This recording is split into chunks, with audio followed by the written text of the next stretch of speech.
Hello, my name is Nancy Cheney, Reading Specialist with Epic Charter Schools. We will look at 5th grade, Oklahoma Academic Standards, the English Language Arts 5.3.R.4. Students will find examples of literary devices, which include similes, metaphors, personification, onomatopoeia, hyperbole, imagery, symbolism, and tone. Let's start with similes. A simile is a figure of speech that compares two things that are not normally alike. A simile uses the words like or as. Let's look for similes in the following sentences. Her eyes were like twinkling stars. We're comparing eyes to twinkling stars, and you notice we use the word like. This next one. He moved as quiet as a school at night. How did he move? Quiet as a school at night. And the last one. The night was dark as black velvet. We're comparing the night and the color of it to black velvet. And we have the word as. These are some examples of similes.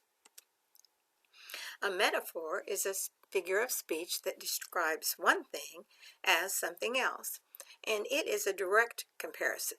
Where the simile uses like or as, metaphor just says it is. It's a direct comparison. Look for metaphors in the following sentences. Number 1. Mom says my bedroom is a pig pen.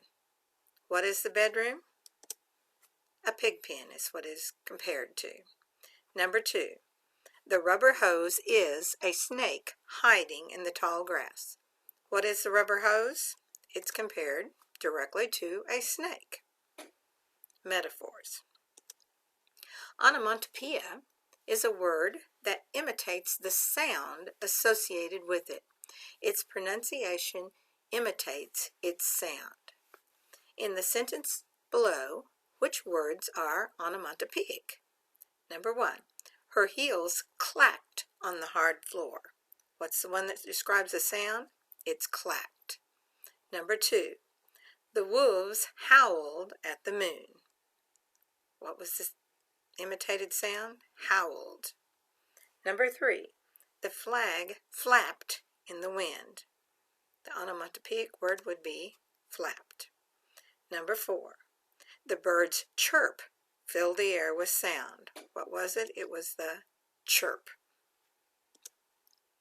A hyperbole is a figure of speech like a simile or a metaphor, but it is more extreme and usually kind of a ridiculous comparison.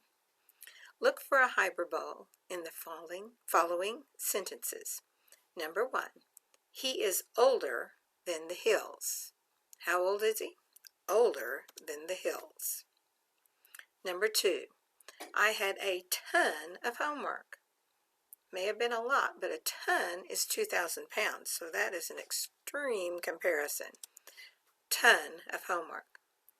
Number 3, her brain is the size of a pea. Her brain is compared to a pea. An extreme or ridiculous comparison is a hyperbole. Personification is when you give qualities of a person to something that isn't human or may not even be alive. See if you can find the words that use the personification technique in these sentences. Number 1, the tree branch moaned as I swung on it. Of course, moaned is the personification, making the branch make a sound like a person. Number 2, the popcorn leaped out of the bowl. Our word would be leaped. Popcorn is given the characteristics of a human. Number 3, the first rays of sunshine tiptoed through the meadow. Sunshine tiptoed, giving it human characteristics. Imagery is a literary term used for language and description that appeals to our 5 senses. It is vivid sensory details that paint a picture and appeal to the reader's senses. So which sense do the following sentences appeal to?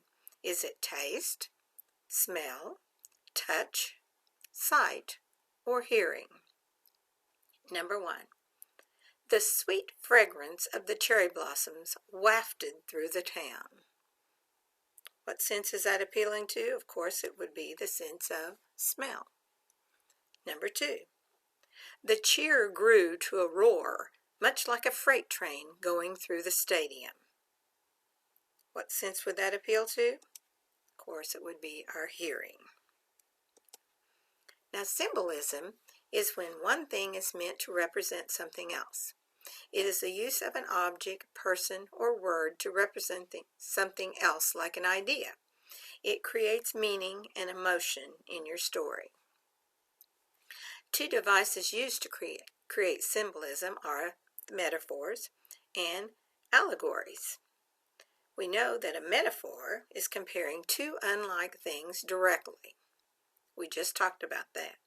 Now, an allegory is an extended metaphor which may continue through the entire story or poem. Tone is the way the author expresses his or her attitude through writing. Tone is expressed through syntax, how words are put together, point of view, diction, how words are used and what words are used, and the formality in the writing. Tone gives meaning to the story and helps the reader to feel more connected to the text. Let's review. You will get more meaning from your reading by being familiar with the literary devices discussed here today. They were similes, metaphors, personification, hyperbole, onomatopoeia, imagery, symbolism, and tone. If you use them in your writing also, your stories will really come alive and become more interesting and vibrant.